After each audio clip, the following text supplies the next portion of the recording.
Hello, this is Chris Heasley with the Chris Heasley Radio Show. The process by which our elected officials arise to office is a beautiful process. It is an organic process. It is a process by which they arise out of our own neighborhoods. They are our neighbors. They arise out of our own neighborhoods to this elected office. And they, as coming from our own neighborhoods, they drive on the same roads that we drive on. Their children attend the same schools that our children attend. They walk in the same parks that we walk in. They share the same emergency services that we share. They attend the same churches and other religious institutions that we attend. And they arise to office in that way. And as such, they have an intimate connection to us. Their fate is tied to our fate, and our fate is tied to their fate. And so when they attain office, it can only be assumed that they will be acting in our own best interests. This is not a hard equation to understand. This is not a difficult thing. And it's not a difficult thing to achieve either. And so when our elected officials continue to act against our interests, when things continue to go awry, we have to ask the question, why is this happening? And around the year 1965, a movie was released. It was called The Manchurian Candidate. And the premise of the movie was about how foreign adversaries would attain ownership of our elected officials through corrupt methods. They would attain ownership of our elected officials, and they would initiate a plan to rot our country from the inside out. The elected officials would begin implementing the agenda of our foreign adversaries and mimicking their talking points. And the reason that this movie came to be is because at that point in time, in the 1960s, our country was fresh off the victory of World War II, where America had defeated the two strongest military powers of that time. America had defeated the Nazi Germany and the Japanese Empire. Prior to that, in American history, America had defeated the greatest military of all time, the British Empire, on two separate occasions. And with this series of victories, the world had concluded that America could not be defeated with a frontal assault, and that America would have to be compromised from within. And on this premise, the Manchurian Candidate was conceived. At that time, around the 1960s, the Soviet Union had a leader, a Russian man by the name of Nikita Khrushchev. He was the premier of the Soviet Union. And Nikita Khrushchev was invited to speak at the United Nations. And when he arrived at the United Nations for his turn to speak and he began to walk to the podium, he stared directly at the American delegation with a cold, direct, vicious stare. And he walked to the podium and he got to the podium and he kept that stare on the American delegation. And he reached down and took his shoe off of his foot and began to pound that shoe onto the podium as he stared at the Americans. And he said over and over again, "We will beat you from within." When the American public saw this act in the 1960s, it shot a shot of fear across the American public. The Americans, they did not fully understand what Nikita Khrushchev meant, but they got his message. They knew that he was a man of serious intent. And today, if you go to try to find evidence of this incident, it has almost entirely been scrubbed from the internet. It is as if people do not want you to know that that happened, but it did happen. It did happen because I was a children in the 1970s, and our parents told us about this incident. Our parents saw it, and they talked about it amongst friends and family. Everybody was concerned about what Nikita Khrushchev had said. When our elected officials continue to trip up and make mistakes and continue to act against our interests, but they act as if it's just a haphazard series of mistakes. They just keep tripping over themselves as if they're bumbling idiots or they're just clueless fools. And they continue to make these mistakes over and over again. It's just a continual series of accidents. And they chalk it up to this buffoonery. But when it continues to happen, it becomes statistically impossible for this to just be a set of coincidences. And eventually you have to conclude that this continual acting against our interests is a concerted effort. And we have to ask the question, are our elected officials acting in our own interests, or are they acting in interests alien to our own? Are they acting in the interests of foreign adversaries? Are they operatives? These are the questions of our time. Military leaders around the world have concluded that third generational warfare is a thing of the past. It will not be done any longer. And what third generational warfare means is it means traditional land armies, tanks and men going after over large swaths of land to meet in battle. That is a thing of the past. And what is deployed today is fourth and fifth generation warfare. It's new age warfare. And that means information war and psychological warfare. These are the new means of strategic warfare. As part of that is a program. It is called MK Ultra. It stands for Mind Control Ultra. It is an acknowledged governmental program run by our intelligence agencies. And this program, the purpose of this program is to perfect the ability to control the minds of others. And so our military leaders and our intelligence agencies, they have been using these tactics for some time. They've practiced them, they've rehearsed them, they have them down, they have them perfected. But you see, there's always been a law in place that states that they cannot use these tactics on the American public. However, during the Barack Obama administration, that rule got reversed, and they could then begin using these tactics on the American public. When our elected officials continually refer to us in derogatory terms, like, for example, they continue to call us uneducated, they call us bigoted, racist, they call us ignorant, they call us all of these terms, it is clear that they have an adversarial relationship with their constituents. Could you imagine if, instead of constantly using derogatory terms to refer to Americans, our elected officials referred to us as polite, decent, good, intelligent, hardworking? But they don't. They only use derogatory terms when referring to the American public. And the question becomes, are they employing these sort of subversive tactics against the American public? So what I'm going to do now is I'm going to give you one example of a locally elected official who continues to conspire against our interests.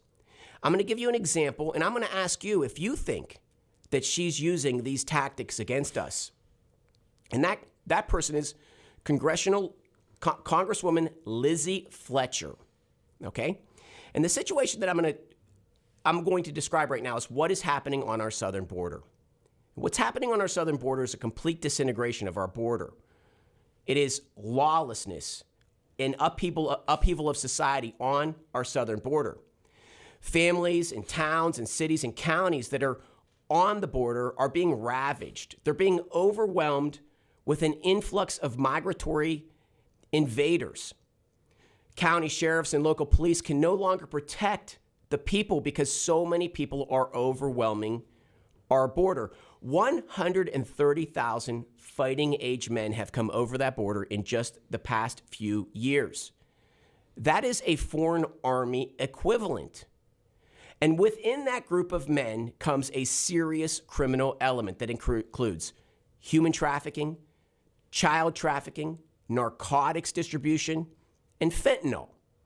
Fentanyl, it's a poison. It has only one intent. Its intent is to kill. And it is being sprinkled on candy and on foods here in America with the intent of killing our people. This effort is being led by the cartels. This is the reality of what's happening on our border. But you see, When Lizzie Fletcher describes what's happening on the border, she has a completely different description from reality. And she uses very flowery, pacifistic terms when describing it. So, for example, she refers to these military fighting age men equivalent men as refugees, as if we should apply a victimhood status to them. She refers to these fighting age equivalent men, this incident on the border, as a humanitarian crisis, as if it's a victimhood situation, as if we should have some sort of sorrow for these people. President Trump attempted to lock down the border, and Lizzie Fletcher fought her heart out to stop that effort.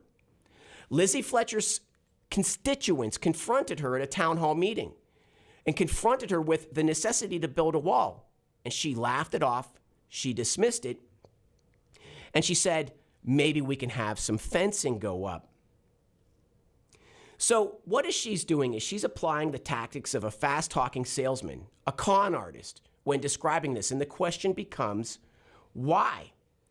She refers to these migratory invaders as our neighbors. I will give you a quote right now about how she refers to what's happening at the border. She said, quote, "We believe in being a welcoming place and in taking care of our neighbors," unquote. I will translate that for you. What she is saying is that we will grant this migratory invasion, we will grant them access to our country. But not only has she done that, she has voted for this movement to be given food, water, medical assistance, shelter. She's voted for you to fund the migratory invasion that's taking over your country. She's even voted for this migratory invasion for these people to have legal representation. She's voting for them to have lawyers from your tax dollars. Lizzie Fletcher's congressional district includes Sunnyside and Sharpstown. And these communities will be the first that once this criminal element comes into our area, they will set themselves into those towns. They will, just like the border towns are being ravaged today, we can expect a criminal element to hit Lizzie Fletcher's own district. But yet Lizzie Fletcher does not raise even a word in defense, in support of her constituents. And so the question becomes why? This is the Chris Heasley Show. And on this show, we will give you all of the ideas, the content, the information that you need to take back your communities. And on today's show, we have two guests. We have Kenneth Amori and G2. Kenneth Amori is running for Congress against Lizzie Fletcher, and G2 is an activist, a freedom activist. But with Kenneth Amori, I'd like to just give a short introduction of Kenneth. Kenneth is an immigrant who came here to achieve the American dream, and he has achieved it. He has a very successful career as a CPA. He's an accountant. But upon arrival, he sees the dire situation that our country is coming to. And as such, he is running to this situation like a fireman attempting to put out a fire. And what today's session can be considered is it's essentially like an emergency session where three men are coming together to discuss this situation and how to respond to it. And with that being said, I'd like to introduce Kenneth. Kenneth, it's very good to meet you. How are you doing today? Thank you so much for this opportunity. The amazing work you're doing. I admire your work, and I want to thank you for giving me this platform. Excellent. Very good. So I'd like to start off. I had quite an introduction, and I just want to ask you, did I get it right? Did I describe what's happening at the border in correct terms? What is your opinion of what's going on there? Every American today should be concerned about what's happening in the southern border. Just last year alone, the death through fentanyl use in America was at an all-time high, peaking at over 112,000 Americans. Let me put that into perspective for you. The number of people who died from the war in Afghanistan, the number of people who died from the war in Iraq, and the number of American soldiers who died from Vietnam War, when you put those numbers together, they are not as much as the people who have died from the use of fentanyl. if you don't see that as a warfare, I don't think there's anything else we could see more as threatening to Americans. And just to add to that, the number of deaths, the highest amount of death among young people in America between the ages of 18 to 45 is from the use of fentanyl. And where do you think these fentanyl come into this country from the most? From the southern border, based on the information we have. So that should concern every well-meaning American, and that should be in the mouth of every patriot in this country today. You know, Kenneth, what is frightening is that they're lacing this fentanyl with children's candies. And so now the people of Sunnyside, the people of Westview, the people of Bel Air, the people of Sharpstown, when they take their children on trick-or-treating, or goodness gracious, God forbid, your child sees a piece of candy on the ground, it is now a mortal threat for a child to eat even a piece of candy. G2, are you there? I'm not hearing G2 come through. So with that being said, Kenneth, what can you tell me? Do you see the people of your district, the people of Bel Air, the people of Sunnyside, do you see this fentanyl potentially reaching that community? It's absolutely a concern. And just to give you a little bit background about the district, this district is the most culturally diverse district in the state of Texas. Not one of the most culturally diverse districts, the most culturally diverse district in the state of Texas. And when you actually take a look at the communities that are most hit with the use of this hard drug, the community of color is actually a very, very important, very, very big part of that, negative impact of that, the use of fentanyl. You know, there's another element that we're not considering, and it is the people of Sunnyside, the people of Sharpstown. I think it's safe to say that that's not the community that houses the architects, the doctors, the lawyers. And this migratory invasion is an attempt to replace our workforce. And it will replace all elements, all levels of our workforce, even the higher, the more technical professions. But without a doubt, and most certainly, it is going to affect the people of Sunnyside first. That the migratory invasion that is happening, the people of Sunnyside, the people of Sharpstown, the intent is for them to be replaced. Can you speak on that? Well, I sincerely believe that when we look at the issue of immigration, we need to be able to see things from a very, very comprehensive perspective. Comprehensive in the sense that America as a country is not a country that hates immigrants. I stand to negate that narrative. America is a country where the child of a nobody can become somebody without knowing anybody. I love this country. As someone who came here from Africa, I can tell you America still represents a land of opportunities. And the opportunities that are found here in America is like nowhere else in the world. I mean, how will you compare a child who used to sell on the streets of Africa today running for a seat in the United States Congress? But sitting before you is such an individual. So let's not miss the fact that this country is still a land of opportunities, but there are ways there are legal ways to come into this country. And I think that is what we are advocating for. There's a difference between legal immigration and illegal immigration. And I believe that the people who are ensuring that this country stem the tide against illegal immigration, I think it's a good fight. Right. And I'd like to just jump back to that fentanyl point. I want to check one more time and see if we have G2 on the line. G2, are you there? I'm here. Excellent. Very good. So I want to just jump back. We were talking about the fentanyl distribution coming from our southern border and how Lizzie Fletcher describes that situation on the southern border in flowery terms, as if there's a victimhood. These people coming here are victims, they're refugees.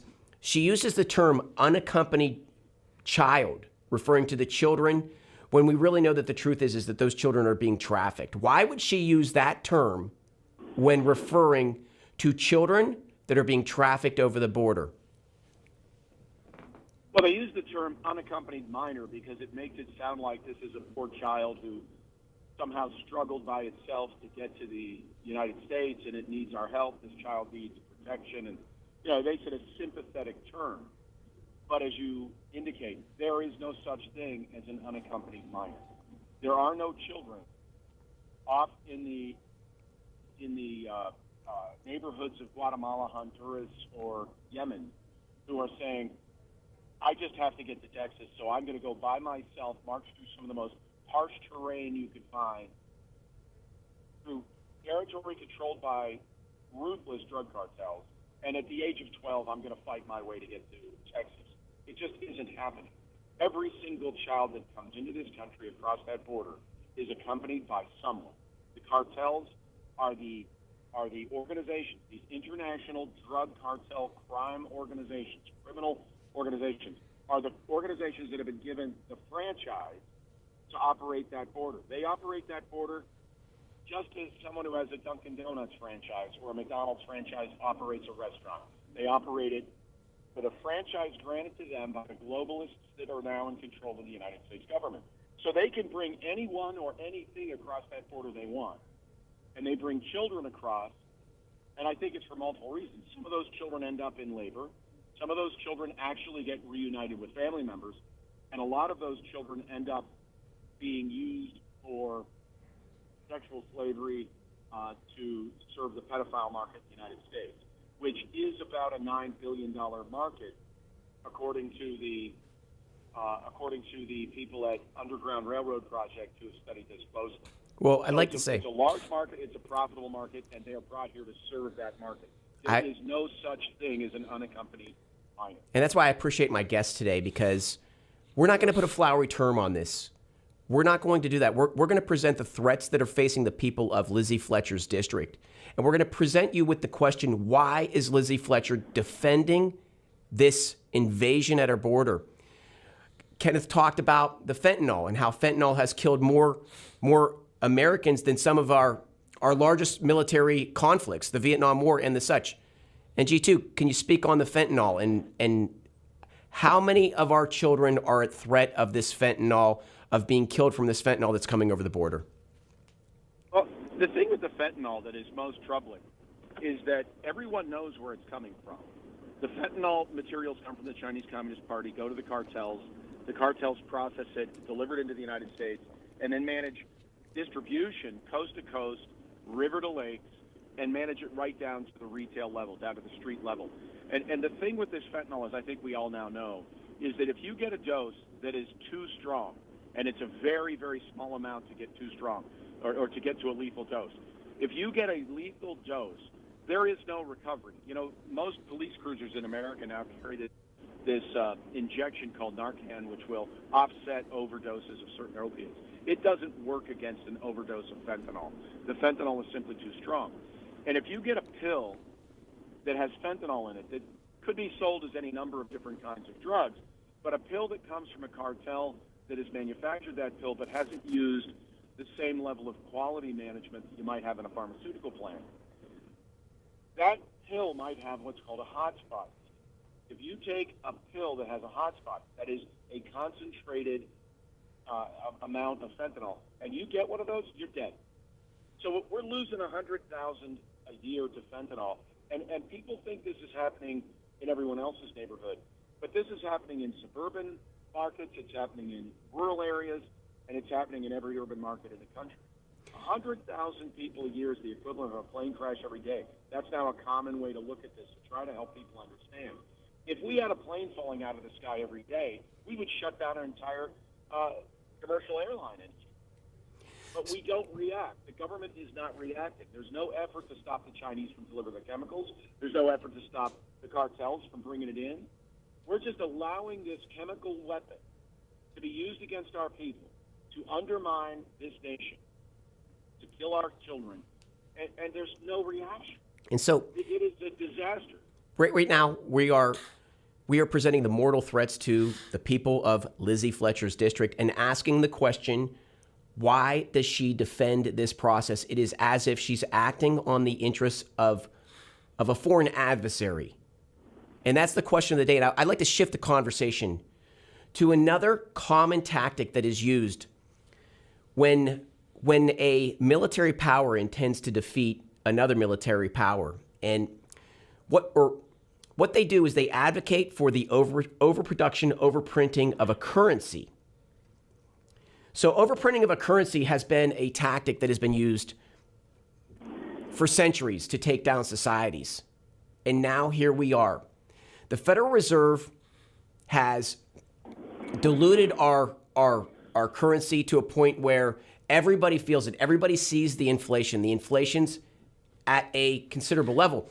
And I'm going to ask again, is Lizzie Fletcher deflecting on the issue? Because what Lizzie Fletcher did is she advocated and voted for something called the Inflation Reduction Act, which does not even mention the Federal Reserve that we can find.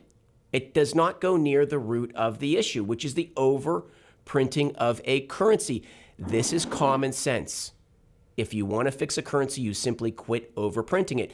What does the Inflation Reduction Act do? It's a green energy initiative where we begin spending our money on very high cost, expensive green energies.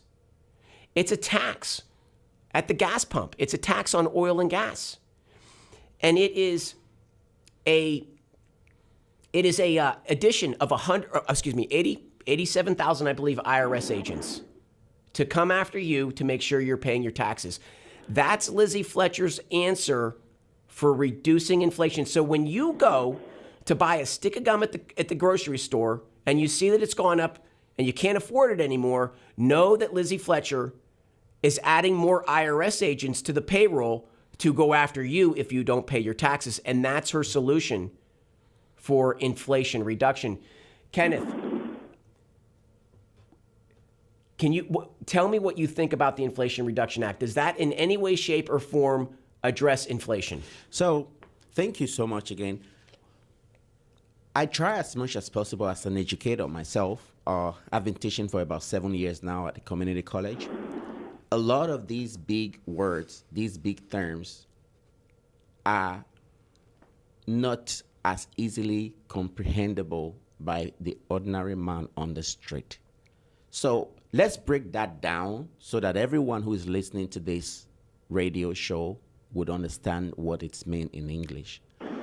If the goal of the Inflation Reduction Act, just as the name states, is inflation reduction, when you go to the grocery store, has the price of your groceries gone down? When you go to the gas station, what do you experience a reduction in the cost of your? Well, I have an answer for that if you don't mind. You know, when I go to the Pakistani community in Fort Bend County and Harris County, they own so many convenience stores, and it seems like they know better than anyone what's going on with inflation because they're constantly registering their inventory, the new sticks of gum, the new candy bars, so on and so forth. And when you talk with these people and you bring up these topics, they get very heated very quick. Please, Yes. to your point. So if you and I, ordinary Americans, agree that the prices of things are going up and things are going more expensive, then all of those buzzwords, the higher Inflation Reduction Act and all of those things that are being done, a lot of people care less about that. If the impact of those policies are not felt by the ordinary man on the street, then it's all garbage.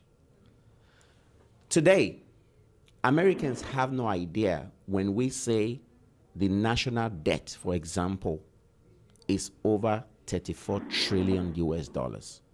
Let me make that make sense. Because we want to break this down so that our listeners understand what that means in practical terms. The number of people in America today is about 330 million people. If we owe over $34 trillion in debt, if you divide that number by the number of people in America, each individual walking on the streets would owe more than 100,000 US dollars. Now let me extend that by saying, not in our lifetime would that debt be fully paid off. So we're actually stacking up debt for not just for us, for our children, our children's children. We are mortgaging their future. We need more fiscal responsibility in government. The last time the US budget was in balance was about 22 years ago. So what that means in practical terms is that we are spending more than we are earning. We can't continue that level of recklessness at the national level. And we actually need more accountants in Congress. We have only 4 accountants, four CPAs today in Congress, out of 535 members of the U.S. Senate and the U.S. House. We have only 4 accountants. And we wonder why there's so much recklessness at that level. We need more people who understand the practicality of fiscal responsibility to be our legislators. I think the argument that you're bringing is that when the people of your congressional district, when they look at their sons and daughters, they can know that before that child can begin to put down a down payment on a house when they get to that age, they have to pay the taxes of the spending that Lizzie Fletcher is advocating for in Congress. The hurdle that is being put in front of our children is so considerable that before they can even, they start out in debt. They're drowning in debt. And before they can even begin to make an attempt at a better life for themselves, they have to pay down this considerable, debt that our government's incurring, and that Lizzie Fletcher is largely advocating for. G2, I have a question for you. Does the Inflation Reduction Act address inflation? Well, yes, but not in the way you wish it did, right? So, like most of the bills that go through the U.S. Congress, the Inflation Reduction Act is completely mislabeled, and I think you made a great point, Kenneth, a moment ago. This is a fraudulent bill. I call it the Inflation Acceleration Act. It does affect inflation. It increases inflation. And after that bill was passed and became a law, the people who sponsored it said openly in conversations that they labeled it Inflation Reduction Act because they knew the American people were getting upset about inflation, and they wanted them to believe that this act did something to reduce it. It does not. It is a massive spending bill. It pumps huge amounts of newly printed money into the economy with no economic justification. As you said, it is designed not to somehow address inflation, but to drive this energy policy that creates an economy that is dependent upon the most expensive and unreliable forms of energy, which are not at all green. If you look at the carbon footprint of a windmill, if you look at the damage it does to wildlife, it becomes pretty clear pretty quickly that there are a lot of ways to make the environment better. These green energy sources are not the way. So you've got a bill that is actually pushing extraordinarily huge numbers, large amounts of fake money printing to advance the political agenda that in fact doesn't achieve anything that benefits the American people. So why would they do this? Well, because that money disappears. No one tracks where the Inflation Reduction Act money. Nobody tracks where that money went. It's just gone. They just add another couple of trillion to the debt, and no one knows where. Your point about $100,000 per U.S. person is correct. But remember, if you remove children and you take out the half of the American public that does not pay taxes, it's actually on a taxpayer basis about $250,000 per taxpayer. As you said, you're exactly right. There's no way that this debt ever gets repaid. We have no scenario where it gets repaid. And the government now is running $2 trillion deficits and will continue to run deficits in excess of $1 trillion into the foreseeable future. There's no plan even to reduce the excess spending. So, in fact, they're not doing anything to reduce inflation, which is caused by excessive government spending and printing of money. They're not doing anything to reduce that. In fact, they're accelerating inflation. So what are they doing with interest rates? Well, to offset the extraordinary printing of money, they drive up interest rates. Who's hurt by that? The American consumer, who now has to pay a higher number for their house, has to write a larger check for their car, for the appliance.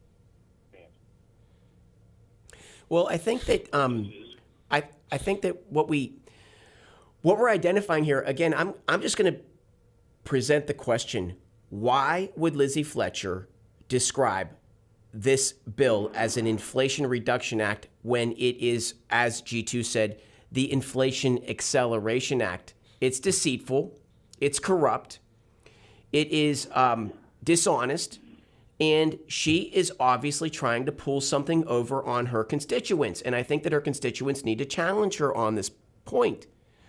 But further, so let me to your point there. You're right. It is a deceitful term. Anyone who has analyzed this knows that this act does nothing to reduce inflation. So she is trying to deceive the voters of your district, and she knows what it does. And that means if she's supporting that kind of bill, if she's supporting the fake infrastructure bill, or the bill that then removed the debt limit until 2025, anyone who supported those is not representing the interests of the American people, or as a member of Congress, the people in her district. In fact, the people she's representing are those who have, as I call it, their beak in the government trough. The people who are feeding off of that mass corruption, feeding off of that extraordinarily irresponsible spending. It's not the American people that any elected official supporting this is serving. It is the corrupt who are taking the money from government and benefiting from this inflationary spending. I'd like to shift to a next topic. Kenneth, can you tell me about the Green New Deal and if Lizzie Fletcher supports the Green New Deal? Well, one thing to note is that she has voted 100% with the Nancy Pelosi-led House bills. And, of course, we know that's one of them. I come from the oil and gas background. My last corporate America experience was with Schlumberger, which is one of the world's largest oil fields companies. And it's such a sad experience today that the U.S., which, as far as we know, was almost independent, oil independent, energy independent, is now actually asking countries like Venezuela for oil. I think that's something that is not just detrimental to the well-being of the oil and gas industry. Of course, CD7 is one of the hotbed of oil and gas companies, right? All of the big oil and gas companies are in Houston. Houston is the world capital of oil and gas. I think it's very negatively impactful on the oil and gas industry, and I think we should reject anything that takes us back rather than forward. And that's one of the things that I think she supports. Okay, so she has to cater to the oil and gas constituents, employees, those type of businesses, because they largely make up her district, right? And you could see that rhetoric in all of her statements where she sort of mouths support for oil and gas or proposes the idea that she is supporting oil and gas. Is she actually in support of traditional energy sources? Well, today there's so much talk about the shifting from the traditional fossil fuel to the renewable energy, and that's not a good thing for the oil and gas industry. As someone who came from the oil and gas industry, I can tell you for sure that is, even if not just today, in the next medium to long term, is going to impact negatively on the oil and gas industry. So yes, that is not a plus for the oil and gas industry. G2, what do you think? Is the Green New Deal, is that the New Deal we should all be shooting for? Is that going to bring our country to energy efficiencies, a higher quality of life, lower cost of living? What's the real deal with the Green Deal, G2? I think there are two main impacts here that are really important. And your point about Schlumberger, Kenneth, is a really good one.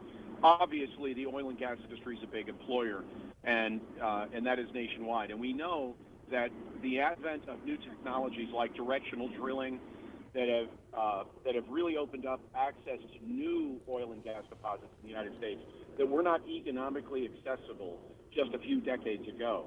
So that's totally changed the world's oil and gas energy landscape.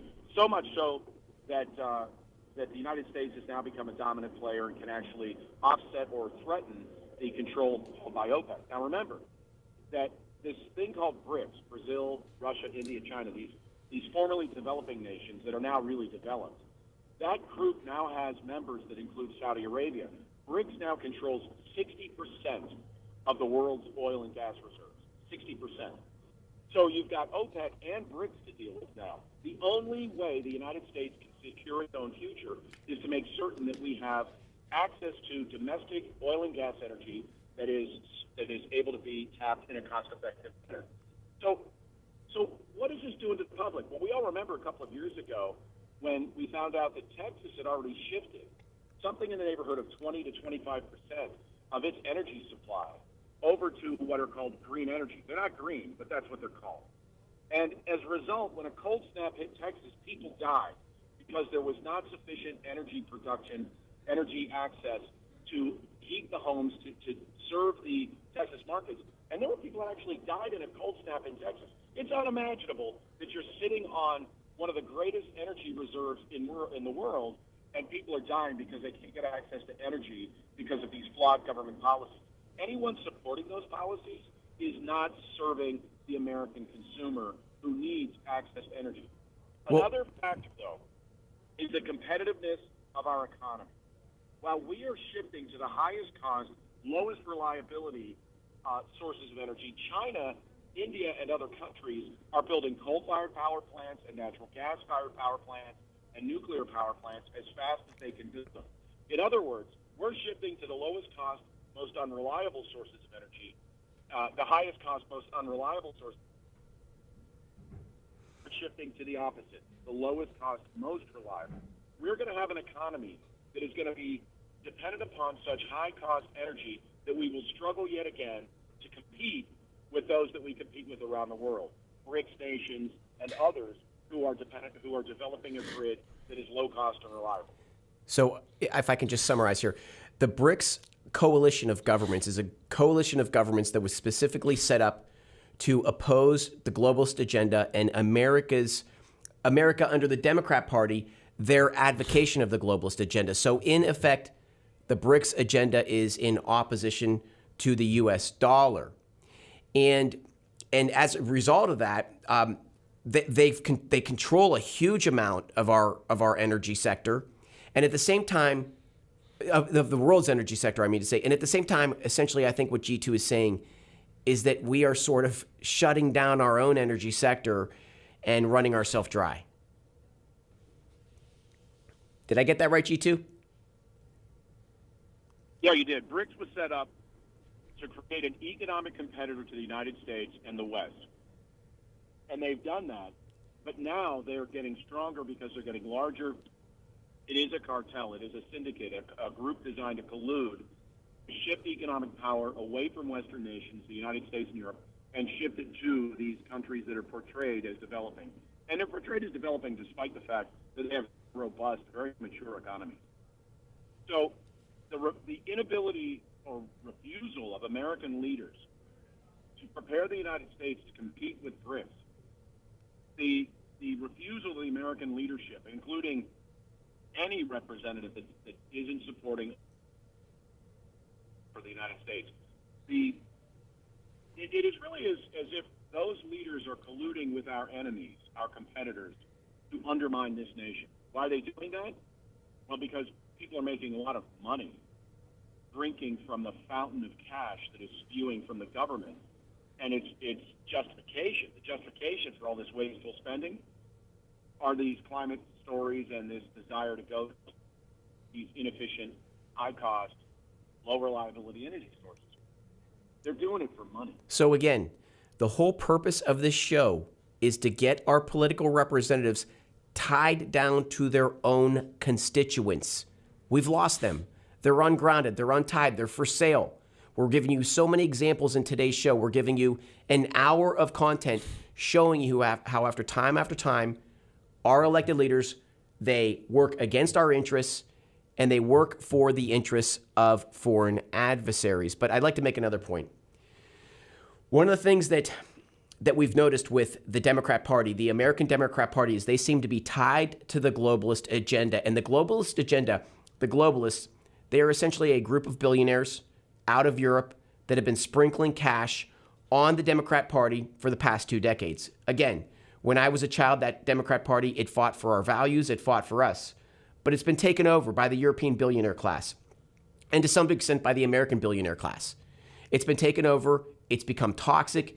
It is now owned by the billionaire class. And the billionaire class, they subscribe to the globalist agenda, the George Soros agenda, to consolidate power in fewer governments around the world. Because when you consolidate power into fewer governments, it's easier to corrupt them. You never want it diversified. Diversity is harder to corrupt, so they want less governments. They want more centralized control. It's easier to corrupt. That is the purpose of the globalist agenda. And you see, there's 2 sets of people that oppose that agenda. Number one, it is the American citizenry. And that is why the establishment has it out for us. But the other group that opposes that is the country of Russia. Russia does not want to report to George Soros. It does not want to report to the globalists. It wants to stay tethered to its Orthodox Russian heritage. And that is a problem for the globalists. And when you're a problem for the globalists, you're a problem for the American Democrat Party. The American Democrat Party is implementing the globalist agenda. And so the American Democrat Party has, for several years now, been advocating for this bloody war with a sovereign nation, with Russia. The American Democrat Party has a bloodlust, a blood penchant for the people of Russia. This is your political party advocating for a war with a sovereign country, okay? And they are taking every last dollar that you have in your wallet and using it to fund this bloody engagement. Again, this is not a war between Russia and the Ukraine. This is a proxy war where Ukraine is used as a proxy. It is really a war between the American Democrat Party and the sovereign country of Russia. But as a result of it, we have lost more than 350,000 Ukrainians. The world has lost that many people because of the Democrat Party's agenda. We are witnessing an ethnic genocide because of this agenda. Where does Lizzie Fletcher stand on this? Lizzie Fletcher, absolutely. Through all of her statements, she has advocated for the funding of this bloody war, sending more of our dollars to this bloody war. And they're going to send our dollars up until the point that they get the political opportunity to send our sons and daughters. Send our sons and daughters up against the Russian infantry, the million-man Russian infantry. I will tell you right now, the American people don't want that. The Russian people don't want that. But the American Democrats want that, and Lizzie Fletcher wants it. Go look at her public statements on Russia. She never advocates for peace. She advocates for more bloody war. During the Trump administration, we had 4 years of no war. Some people call that unpresidential. I call that an act of humanity. Kenneth, if you get elected to Congress, will you vote to fund more funding to the war with Russia? So I'm going to thank you. I want to take you back to just less than 2 weeks ago. There was this bill called the Border Security Bill. And in that bill, it was supposed to be for $118 billion if that bill had passed. Now, of that amount, the actual amount that was meant for the border security was about $20 billion, which is approximately about 1/5, less than 1/6 actually, less than, if you divide that number, maybe about 1/6% was actually for border security. And guess what? 60 billion from that bill was meant to fund the war in Russia, Ukraine and Russia war. So I sincerely believe that that bill should not have passed, or should not. And I'm glad that it was shut down, because up till now it's not been sent to the House, and they've not going to. If I were in Congress, when we get to Congress, such a bill would not pass, because if you call a bill border security bill, it should be for border security and not to fund further wars. Well, I think your point is very astute. It clearly shows this dichotomy where it is an easy to understand common sense solution. Fund the American border. It's not hard to figure out. But I think that the other point is that we need to begin advocating for peace. There are too many people getting hurt with this lust for blood that our American Democrat Party has. And this is happening on our watch. And I challenge all of the people of her district to begin calling her and telling her, pressing her to quit calling for more funding of this bloody engagement. So, Kenneth, you were talking about the border. What would it take to secure the border? If you're Congress, if you are the Congress, if you are elected to office, what will it take to secure that border? So I think it's a very commonsensical approach to securing the border. We don't need any additional bill. We don't need any additional, we just need to shut down the border. It's as simple as that. There is nowhere else in the world that have the level of open border that we have currently in the U.S. So I think that's, the will. I think the will to shutting down, closing the border is what is lacking. It's not the measures to shutting it down. It is the will to doing it. G2, what do you think? If the Republicans are able to take back the presidency and the such, is it a possibility that we can close that border?